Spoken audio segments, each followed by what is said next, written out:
triangeluen sailkapenarako nik uste dut eskema hau jarraitzea oso interesgarria izan daitekela. Orduan, sailkapenean dugu, edo aldeen arabera sailkatzen dugu, edo angeluen arabera. Aldeen arabera hiru egon daitezke, edo alde berdina, edo isostelea, edo eskalenoa. Bueno, alde berdina zer da? Hiru aldeak eta hiru angeluak berdinak direnean, adibidez, horrela.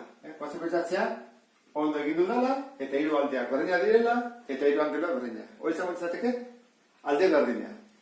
Isostelea da, bi alde ditunean berdinak, adibidez, bi hauek, eta bi angelu hauek berdinak. Izateke horrela, izan diteke bete horrela, hori, nahi dizuten bezala. Bi angelu berdin, eta bi alde berdin. Bi alde berdinak derrigortzen du bi angelu berdin edukitzea. Eta azkena, hiru alde eta hiru angeluak desberdinak. Adibidez horrela. Horrela jartzen dugu, eta hiruak desberdinak dira, aldeak eta angeluak. Horri eskalenoa ditzen dugu.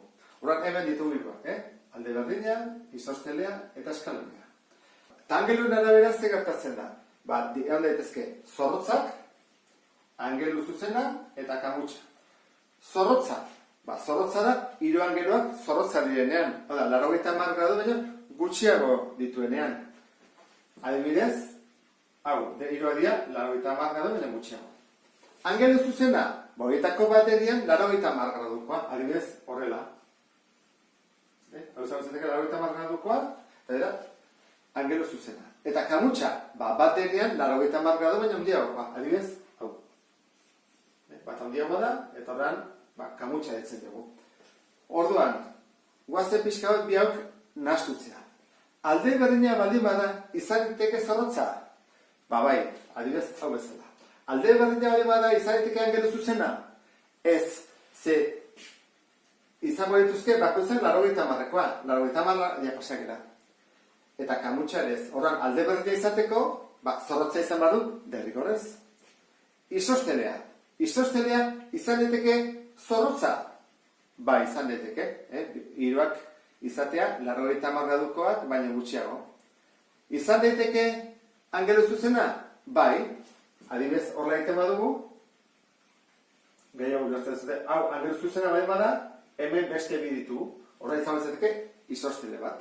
Eta izan daiteke kamutxa isostele, adibidez, hau bezala, honek izango du 80 gradu baino gehiago. Eta eskalenoetan, eskalenoa hiru desberdinak, izateke zorrotza, angelu zuzena ere bai, eta kamutxa ere bai. Orduan, hemen baldintzatzen duena da alde berdinak, alde berdinak derrigorrez zorrotza izan behar duela.